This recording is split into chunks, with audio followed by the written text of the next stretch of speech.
I made my fiancé regret cheating on me with my best friend. Was I right to make him cry at the altar? I never imagined that attending a wedding could feel like stepping onto a battlefield, but after my fiancé, Brad, cheated on me with my best friend, Andrea, I knew their wedding would be the perfect day to get my revenge. My name is Megan.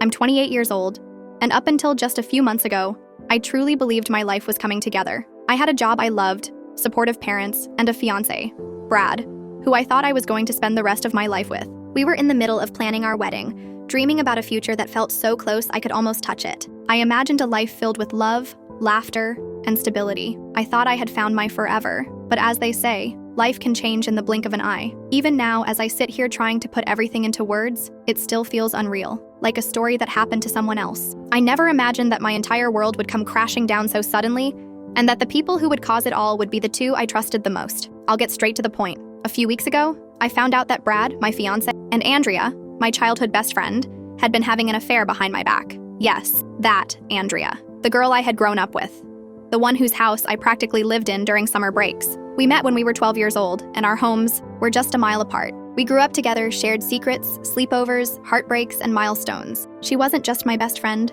she was family. And Brad, he was the man I was supposed to marry. We had a future mapped out.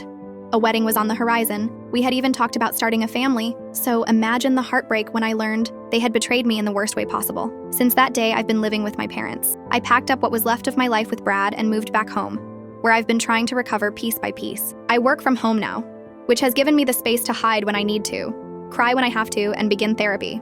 Something that's been helping me sort through the pain and confusion. For a while, I thought I was making progress. I had stopped crying every day. I could look back at what happened and feel more numb than broken. I believed I was moving forward, little by little. But all that came crashing down again when I heard the latest news. Andrea is pregnant. Yes, pregnant. And not only that, she and Brad are getting married. The date is already set and the invitations are going out soon. Just months after tearing my life apart, the two people who betrayed me are starting their new life together, expecting a child and preparing to walk down the aisle. It felt like a punch to the stomach. Just when I thought I was beginning to heal, I found myself dragged 10 steps backward. The grief came rushing back, mixed with anger, confusion, and a deep sense of betrayal I can't put into words. I couldn't believe it. My ex-fiancé and my former best friend were not only expecting a baby, they were about to have the wedding I had once dreamed would be mine. As their lives continue on, Brad and Andrea have been trying to reach out to me. At first, their messages were full of apologies, long, emotional texts about how sorry they were, how they never meant to hurt me, how they just fell in love. But when I didn't respond or offer the forgiveness they were clearly fishing for, their tone quickly changed. The apologies turned into accusations. They started saying I was bitter, that I was trying to ruin their happiness. They claimed I was being selfish and vengeful, and that the reason their families were refusing to attend their wedding was because of me. That was the part I wasn't expecting. It turned out that neither Brad's nor Andrea's families had taken the news of their relationship well. Both families told them outright that they wouldn't attend their wedding, not after what they did to me. Their parents, siblings, even extended relatives wanted no part in celebrating a relationship that began with betrayal. And instead of accepting responsibility for their actions, Brad and Andrea decided it was my fault. They started insisting that if I just showed up at their wedding, their families would forgive them and be willing to attend. They actually told me that I needed to be there to prove that I had forgiven them, that my presence would show their families it was time to move on. It felt like I was being asked to clean up their mess, like I was being forced to speed up my healing process, ignore the pain, and smile for their benefit, just to make them feel better. And it didn't stop there. They even offered to name their unborn child after me if I agreed to help them. You imagine? They thought using my name was a kind of peace offering, like I'd be honored to have their child named after me, as if that would erase the pain, as if that would somehow make things right. They wanted me to rewrite my story, erase what they had done, and show up as a stamp of approval, just so their wedding could go ahead with smiling faces and family blessings. But here's what I've realized. I don't owe them anything. Not my forgiveness, not my presence, and certainly not my peace. My healing is mine alone, and I will not be rushed through it to make life easier for the people who broke me. Their choices have consequences, and those consequences are not mine to carry. I didn't ask for this heartbreak. I didn't ask for this pain, but I will walk through it on my own terms, and I will come out the other side stronger, not because of them, but in spite of them. Andrea never stopped texting me. No matter how many times I blocked her, she found a way to reach out again. New numbers, different platforms.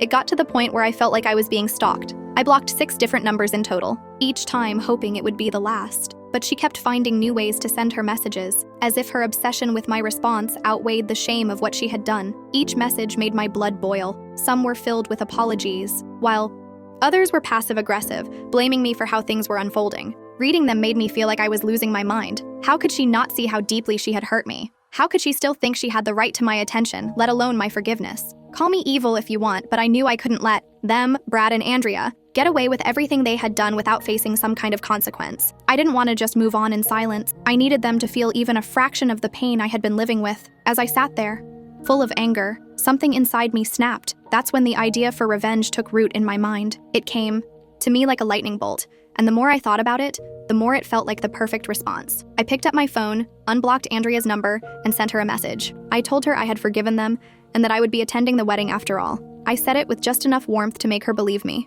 I told her to feel free to share the news with their families. The reply came quickly. She was thrilled. She thanked me for my maturity and said it meant the world to her and Brad. I knew what they were really feeling wasn't just relief, it was pride. They thought they had won, that I had rolled over and accepted their new reality. But they had no idea what I had planned. The day of the wedding came. It was an outdoor ceremony, and I have to admit, it was stunning. White floral arrangements lined the aisle, and golden accents shimmered in the sunlight. The decor looked painfully familiar, because it was. It was nearly identical to the vision board Brad and I had made together when we were planning our wedding. Every detail felt like a slap in the face, a copy of a future that was supposed to be mine. The guests arrived and began to take their seats. The families were seated at the front, smiling awkwardly, trying to look at peace with the situation. I chose my seat very carefully, right in the middle, with a clear view of the altar and directly within Brad and Andrea's line of sight. I wanted them to see me. I wanted them to know I was there, and that my presence meant something more than forgiveness. The ceremony started. The music played, and Andrea walked down the aisle in a dress that could have once been mine. Brad stood waiting for her at the altar, looking exactly like the man I had once planned to marry. They exchanged vows, voices trembling with emotion, and for a moment the crowd was silent, completely swept up in the illusion of love and second chances. Then came the moment. The priest looked out at the crowd and asked the traditional question. If anyone has any reason why these two should not be joined in marriage, speak now or forever hold your peace. I stood up. The air shifted immediately. I could feel every pair of eyes turning toward me. Some people whispered, and I heard someone near the back ask, "What is she doing?" But I didn't care. I had come here with purpose, and I wasn't going to let fear stop me. I took a breath and spoke. "Ladies and gentlemen," I began, my voice steady. "I stand before you not to celebrate, but to object." There was a stunned silence. This wedding, though beautiful in its setting, is built upon my tears and unbearable heartache. Months ago, I was engaged to Brad. We were planning our wedding, building our life, and Andrea, the bride standing here today, was my best friend, the person I trusted with everything. That trust was shattered when I discovered that they had been having an affair behind my back. I paused, scanning the faces. Some looked shocked. Others lowered their eyes. You might be wondering why I put myself through the pain of attending this wedding, why I sat through the ceremony pretending to smile. The truth is, after everything I've endured, I felt that today, their big day, was the right time to tell the full story. Not for drama, not for sympathy, but for truth. I took a shaky breath and continued. As Brad and Andrea fought to be together, while they flooded me with texts, calling me selfish, blaming me for their families refusing to come, I was going through something they never knew about, something I had kept to myself, trying to heal in private. Shortly after I found out about the affair, I learned I was pregnant. There were gasps from the crowd, but I didn't stop. I was carrying a little girl, and while I dealt with the shock, betrayal, and loneliness, I tried to stay strong for her. But at 12 weeks, I miscarried. The doctor said it was stress-induced. My body couldn't handle the emotional trauma. I lost my daughter. I never got to meet her. Every ultrasound, every flutter of life inside me, gone overnight. Tears welled in my eyes, but I didn't let my voice break. That's what this wedding stands on. That's the cost of the love being celebrated here today. I paused for a moment, trying to steady the shaking in my voice. My hands trembled slightly, but I held my head high. I looked directly at the couple standing at the altar, and I spoke again. "I cannot stand here and let this day pass without saying that this union starts with a lie," I said. My voice echoed louder than I expected, but I didn't back down. How can I wish happiness to those who caused me so much pain? How can I pretend that their joy does not come at the expense of my own suffering? For a second, I glanced around. Every eye was fixed on me. No one said a word. No one moved. The silence was heavy. My chest tightened as I felt the tears welling up again. But I kept going. This wasn't just about getting revenge anymore. It was about saying everything I had carried in silence for too long. With tears filling my eyes, I looked at them both one last time and said, "To Brad and Andrea, know that today is not a joyous day for me. It is a reminder of the loss and pain I've suffered because of your actions. You both moved on, but I am left with scars that may never heal. I will not forgive this betrayal, nor will I forget the cost of this wedding." I stood there in silence. For a moment, letting the weight of my words settle in the air, I looked directly at Brad. He stood frozen on the altar, tears running down his face. He was crying, but it meant nothing to me. Not anymore. Those tears did not move me. They didn't soften the ache in my chest or change the past. If anything, I wanted him to feel it. I wanted him to feel every ounce of responsibility for what happened to me, for the life I lost, for the future that was stolen from me. I wanted him to carry the weight of my miscarriage the same way I had, in silence and pain. Then I turned and walked away. I walked out of the ceremony not looking back, and for the first time in a long while, I felt lighter. Like I had finally taken back some of the power that was taken from me the day I found out about their betrayal. I had spoken my truth, and nothing they could do would erase that. Later, I heard from someone who was at the wedding that things paused for a while after I left. The crowd was stunned. There was confusion, whispers, and silence. Brad wiped his face, and after a long, uncomfortable pause, the ceremony continued. He still married Andrea, but I didn't care anymore. What they chose to do after I walked out was no longer my concern. I didn't stick around to see how they picked up the pieces. I had said what I needed to say. I had freed myself from carrying the weight alone. Now, I'm choosing to move forward.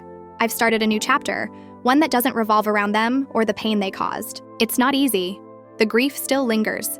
And honestly, it's terrifying how deeply pain and loss can change you. There are days when it feels like I'm still putting myself back together, piece by piece, but I know I'm no longer standing in the shadows of their choices. I've stepped into the light of my own healing. Sometimes I replay that day in my head and wonder, did I go too far? Was it wrong to do what I did at their wedding? But when I think about everything I went through, the betrayal, the lies, the emotional trauma, the miscarriage, I don't feel guilty.